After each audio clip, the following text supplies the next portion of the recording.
가끔 보면요, 나는 죽어도 결혼하지 않을 거야 하고 가족들에게, 친구들에게 비혼 선언, 독신주의를 선언해놓은 젊은이들이 있는데, 그랬던 청년이 어느 날 우연히 한 남자를 만나서, 한 여자를 만나서 한눈에 반해가지고 아주 그냥 빠른 속도로 결혼에 꼴이 나는 것을 볼 때가 있습니다.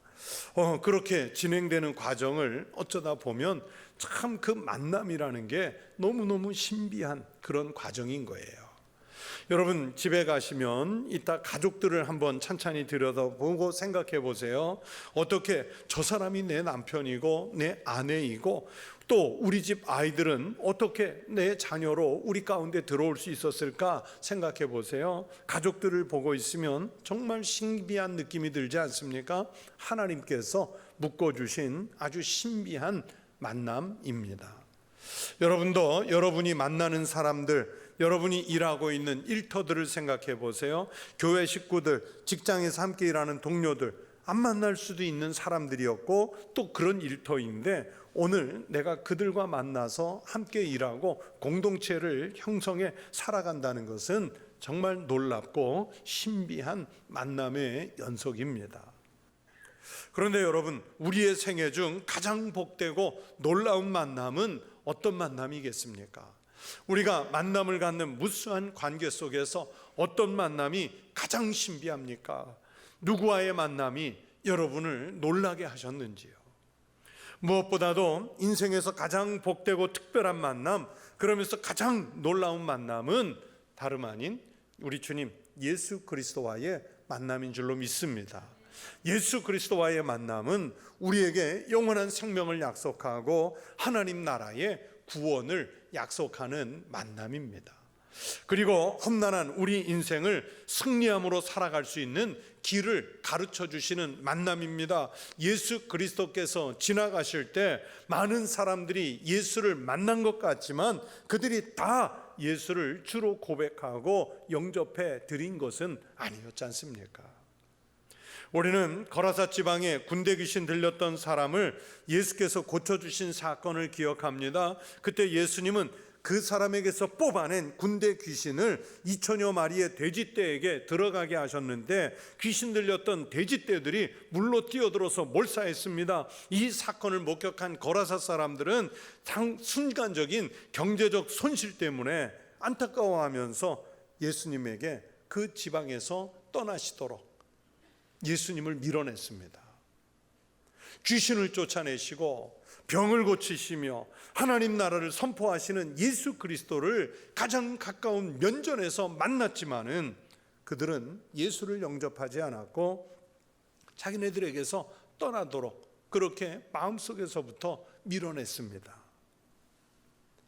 자기들 가장 가까이에 찾아오신, 자기네들의 생명을 구원하실 그리스도를 알아보지 못한 거예요.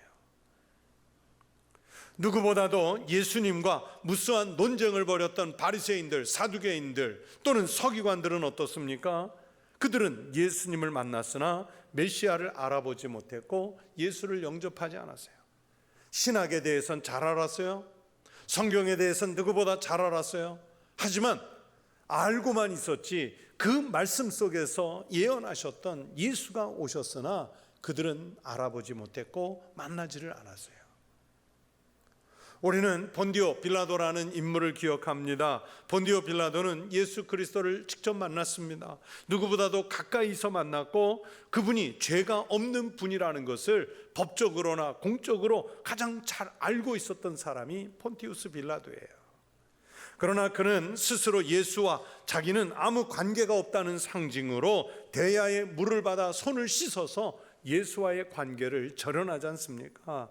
그리고 예수 그리스도를 십자가에 못 박히도록 내어줬고 인류 역사에 그 악명을 남기는 범죄를 했습니다. 이 땅에서 그리스도인들이 모이고 교회가 예배를 드리는 중에 신앙 고백을 할 때마다 이 사람 본디오 빌라도라는 이름은 치욕의 상징으로서 계속해서 고백이 될 겁니다. 그 외에도 수많은 군중들, 대제사장 가문의 안나스와 가야바, 헤롯 임금, 예수님과 함께 십자가에 달렸던 한편의 강도, 주님께 고침받고도 돌아오지 않았던 사람들, 이 많은 사람들도 예수님이 자기들 곁으로 오셨지만 만나지 못했고 예수님을 영접하지를 않았습니다. 오늘날도 전도자들에 의해, 선교사님이나 목사님들에 의해 무수하게 예수의 이름을 듣고 있으나 그 이름의 주인공을 만나려고 하지 않는 사람들은 많아요. 모두가 예수 그리스도를 만날 기회가 주어졌거나 또는 예수의 이름을 듣고 만났음에도 불구하고 예수를 영접하지 않아서 영원한 죽음에 빠져드는 사람들이 많아요. 안타깝지만 우리가 지금 한 공간에서 예수의 말씀을 들으면서 예수의 이야기를 하지만 이 예배당에 앉아 그 이름을 듣고만 있을 뿐이지 영접하지 못한 분들도 있을 겁니다. 그러면 구원 없어요. 예배당에 앉아 있다고 구원 있는 거 아니에요. 여러분, 예수의 이름을 듣고 예수의 이름을 만나셔서 그 생명이 꼭 구원을 받으시기를 축복합니다.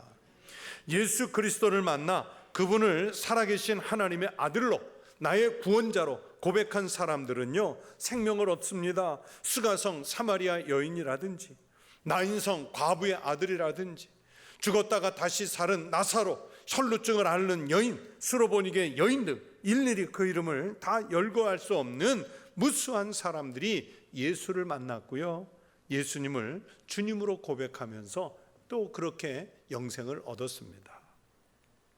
여러분, 예수 그리스도와의 만남은 생명과의 만남인 줄로 믿습니다. 죽음을 극복하는 만남입니다. 세상의 위험과 위기를 극복할 수 있는 길을 찾아내는 만남입니다. 그래서 예수님은 항상 우리를 향해 찾아오시고 또 우리가 주님을 만나기 위해 주님께로 나갈 수 있는 그 길을 열어 놓으신 거예요. 오늘 읽은 본문 말씀은 우리가 예수님을 만나는 아주 전형적인 두 가지 유형의 이야기를 말씀하고 있습니다. 하나는 예수님이 풍랑 속에서 헤매고 있는 제자들을 만나 주시러 물 위로 걸어가 그들을 찾아가시는 장면이고요, 다른 하나는 예수님께서 게네사렛이라는 동네에 가셨을 때 그곳에 사람들이 소문을 내서 모든 병자들을 예수님께로 데리고 와서 또 그들이 따라 나와서 예수님을 만나는 장면입니다. 이 두 가지를 하나씩 보겠습니다.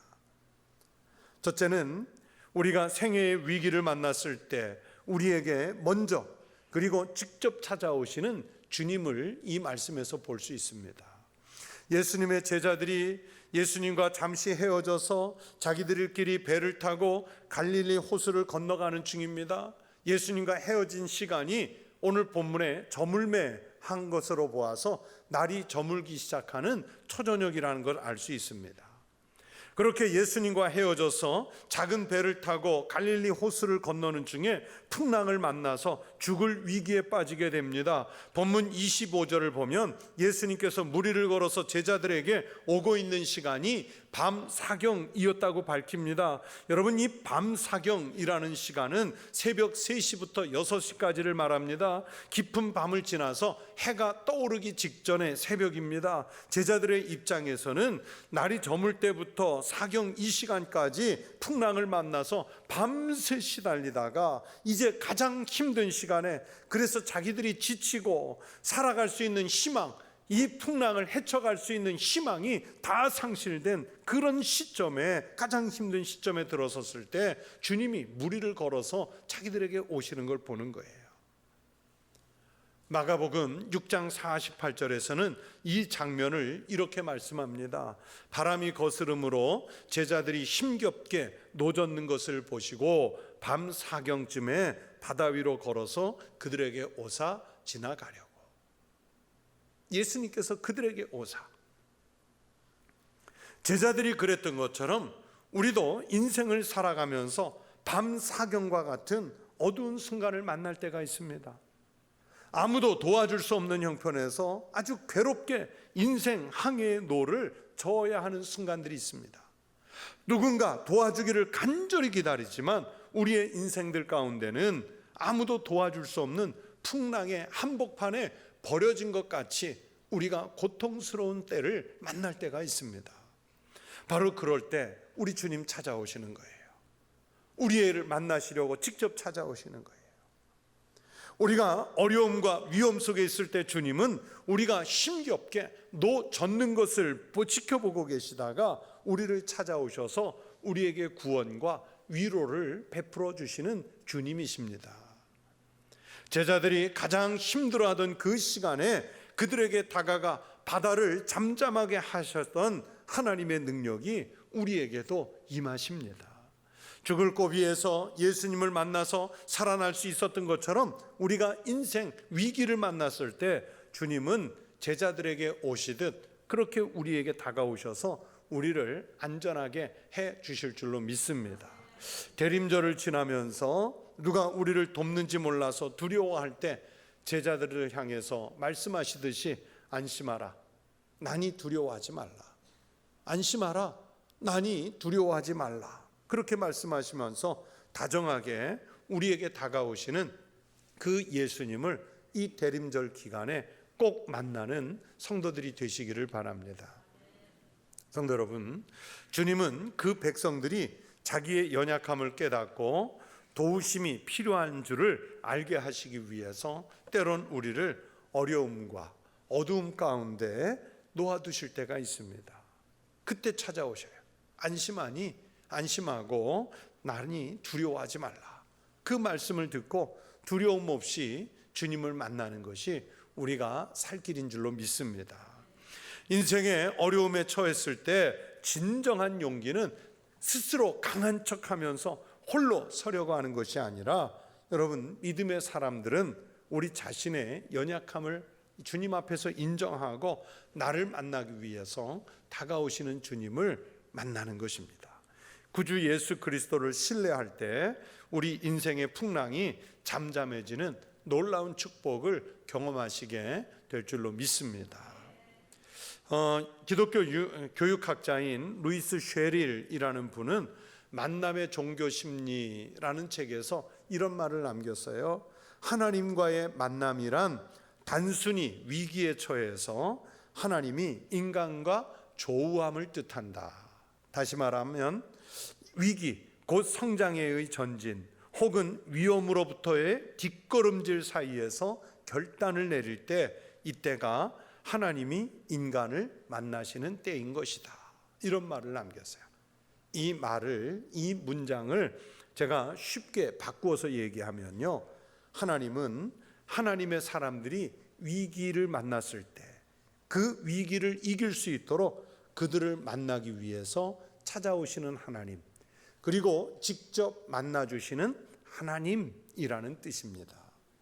성경에서 그 예들을 살펴보면 아브라함이 자기의 고향과 친척, 아버지 집을 떠나야 되는 그 위기 속에서 하나님은 아브라함을 찾아가서 만나주시지 않습니까? 야곱은 아버지를 속이고 형을 배반함으로써 형 에서의 원한을 사서 스스로 재난을 자초했지요. 그래서 형의 살해 위협을 피해서 도주할 때 하나님은 야곱을 베델에서 찾아가셔서 만나 주시지 않습니까? 베드로가 예수님의 죽으심으로 모든 희망이 어이없이 깨져나가 낙심해서 본래의 어부 생활로 되돌아왔을 때 주님은 베드로를 찾아가 만나주시고 새로운 소명의식을 그에게 불러 일으키시지 않습니까? 우리 신앙의 무수한 선배님들이 가진 고난과 비극을 경험했지만 그분들의 신앙이 무르익었을 때 한결같이 고백하는 말은, 내가 정말 어려움에 빠졌을 때 하나님께서 나를 찾아오셔서 만나주셨고 나를 이끌어 주셨다는 고백 아니겠습니까? 힘겨운 시대를 살아가는 여러분들을 우리 주님은 지금도 찾아오시는 줄로 믿습니다. 만나주시는 줄로 믿습니다. 그런 주님께 생애를 맡기고 살아가는 성도 되시기를 축원합니다. 주님을 만나는 두 번째 유형은, 다른 사람들이 나를 예수님 계신 곳으로 인도하면 내가 순종해서 따라가서 만나는 것입니다. 내 형편을 생각하지 말고 예수 그리스도께서 어디 계시다는 말을 듣는 대로 즉시로 달려나가서 주님을 만나는 일입니다. 주님은 찾아오시고 나는 찾아가서 만나는 겁니다. 오늘 본문 35절에서도 예수께서 게네사렛 지방에 오셨다는 말을 듣는 대로 그곳 사람들이 예수이신지를 알고 그 근방에 두루 통지하여 모든 병든 자를 예수께 데리고 와서 이렇게 예수님께로 사람들을 데리고 왔습니다. 같은 장면을 마가복음 6장 55절에서는 병들어 누워있는 사람들을 침상째로 메고 나와 주님이 지나가시는 길에 놓아두었다 그랬습니다.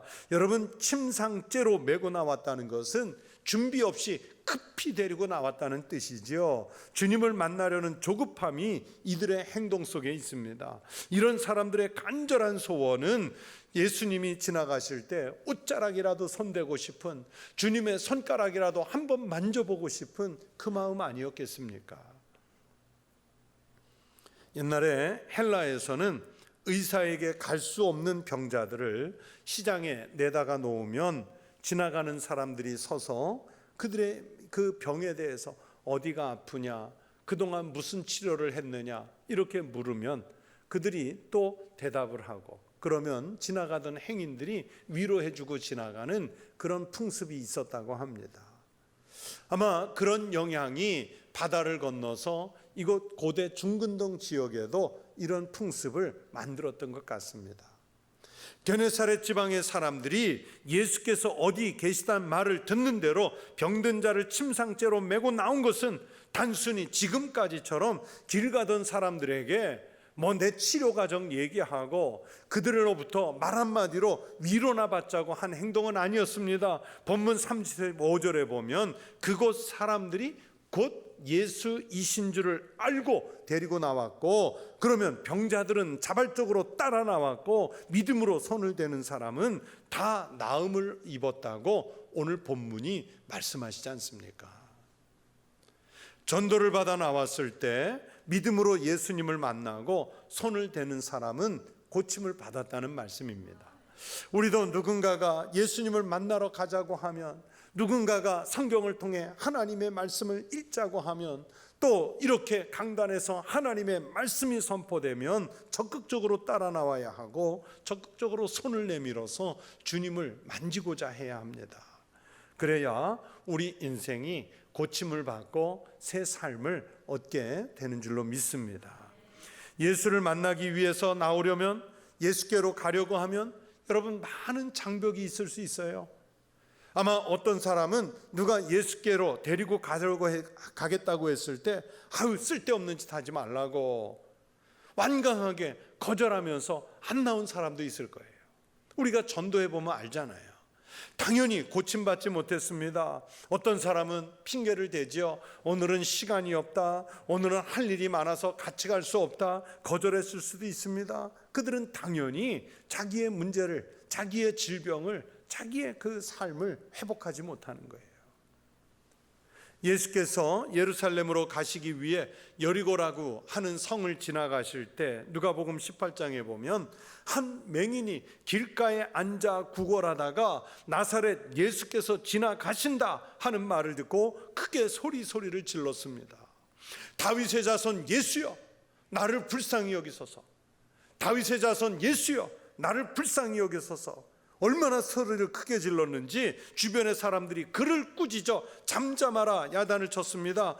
헬라어 원문대로 하면 욕하여 이르되 그런 뜻인데, 여러분 욕하면서 하는 말이 야 너무 시끄럽다 잠잠해라 그렇게 했겠습니까? 시끄럽다고, 입을 닥치라고 아마 온갖 욕을 했겠지요. 그러나 그 맹인은 개의치 않고 다시 소리를 지르기 시작합니다. 다윗의 자손이요, 나를 불쌍히 여기소서. 그렇게 예수를 찾아와 간절하게 외치고 주님께 나아가는 그 용기를 주님은 그냥 흘려보내지 않고 그 맹인을 앞으로 불러내셔서 볼 수 있도록 그 눈을 고쳐주시지 않습니까? 12년을 혈루증 앓은 여인도 주님 앞으로 나아갈 때 그 앞에 많은 사람의 장벽이 있었고요, 또 친구들이 지붕을 뜯어서 예수께로 그를 내려주었던 중풍병자도 사람들이 너무 많이 둘러싸여 있어서 예수께로 나가지 못했지 않습니까? 그러나 그들이 그런 장벽을 뚫고 주님께 나아갔을 때 주님은 그들을 고쳐주시잖아요. 몸이 병들어서 사람들에게 막혀서 세상적인 신분 때문에 물질적인 문제 때문에 또는 세상 일로 너무 바빠서 주님께 나아가지 못하게 하는 핑계거리는요 넘치고도 넘칩니다. 그러나 오늘 게네사렛 지방의 병자들처럼 주님이 어디 계시다는 말을 듣는 대로 찾아가서 주님을 만나줘야 합니다. 예수님은 그 말씀으로 우리를 초대하시지 않습니까? 볼지어다 내가 문 밖에 서서 두드리노니 누구든지 내 음성을 듣고 문을 열면 내가 그에게로 들어가 그와 더불어 먹고 그는 나와 더불어 먹으리라. 여러분, 문을 열고 주님을 맞이하고 만나셔야 합니다. 그래야 바로 거기에 우리의 영혼이 살 길이 있는 줄로 믿습니다. 우리가 살아가는 시대가 참으로 어렵습니다. 지금 코로나 세월만 3년입니다. 이제 지치고 또 지치는 세월을 우리가 살았습니다. 경제적인 위기가 세계를 덮고 있다고 하고 연초에 시작한 러시아의 우크라이나 침략 전쟁은 끝날 기미가 보이잖아요. 환경 위기, 생태 위기 이런 것들은 언론의 보도로만 나오는 줄 알았는데 이제는 우리의 생활에 삶에 직접적인 위해를 가하는 그런 위험 요소가 됐습니다. 마치 깜깜하고 풍랑이 거칠게 일어나는 바다에서 노를 젓는 것과 같이 괴롭고 지친 인생을 우리가 살고 있어요. 금년 한 해 우리가 살면서 보니까 개개인으로 또는 집안으로 정말 내 나름대로 겪은 어려운 일들이 있을 거예요. 경제적인 어려움을 겪은 분도 있을 거고 또는 질병으로 인해서 아픔을 겪은 분도 있고 가족들의 문제 때문에 정말 힘겨운 일을 겪어야 했던 분들도 있으실 거예요. 내 몸과 영혼이 병들어 마치 침상에 누워 있는 것 같은 환자와 같은 아픔을 느끼던 사람들이 계실 겁니다. 그러나 우리가 이렇게 어려움을 당하는 상황에 우리 주님은 오시는 줄로 믿습니다. 우리가 인생 항해에서 힘겹게 노젓는 것을 보시고 오시는 주님이세요. 온갖 병들린 사람이 주님의 옷가에라도 손을 대기를 원해 주님 앞에 주님 만나려고 나오면 예수님은 충만한 능력을 내서 오늘 이분들을 고치심같이 고쳐주시고 바다를 잠잠케 하심같이 잠잠케 해 주실 줄로 믿습니다. 성도 여러분, 오늘은 대림절 세 번째 주일입니다. 우리에게 찾아오시는 주님을 영접하고 주님이 오셨을 때 나가서 맞이하는 성도들 되시기를 축원합니다. 예수 그리스도와의 놀라운 만남이 이루어지시기를 축복합니다. 올해 성탄절에 우리를 찾아오시는 주님을 꼭 만나셔서 그 어느 해보다도 생명의 축복을 누리는 성탄이 되시기를 축원합니다. 그래서 여러분 인생에 일어났던 풍랑이 잠잠해지고 여러분의 삶을 덮었던 밤의 어둠이 걷히고 병들이 떠나가고 인생의 평화와 가정의 평안이 충만한 삶을 만들어 가실 수 있기를 주의 이름으로 축원합니다. 그런 성탄, 그런 대림절이 되시기를 축복합니다. 기도하겠습니다. 하나님 아버지 감사합니다. 우리는 이 땅에서 늘 풍랑을 만나고 몸과 마음의 질병을 만나 어려움 가운데 살아가는 인생을 살고 있지만 바다 위를 걸어오셔서 바다를 잠잠케 하시고 제자들의 생명을 건지신 주님, 그리고 게네사렛 지방에서 예수가 어디 계시단 말을 듣는 대로 주님께 달려나와 손을 대었던 사람들은 다 나음을 입게 하셨던 주님, 그 주님의 은혜와 자비를 오늘은 우리들에게도 베풀어 주시옵소서. 우리가 무슨 일을 하든 어떤 형편에 있든 먼저 주님 만나기를 사모하게 하여 주시옵소서. 예수님 이름으로 기도하옵나이다. 아멘.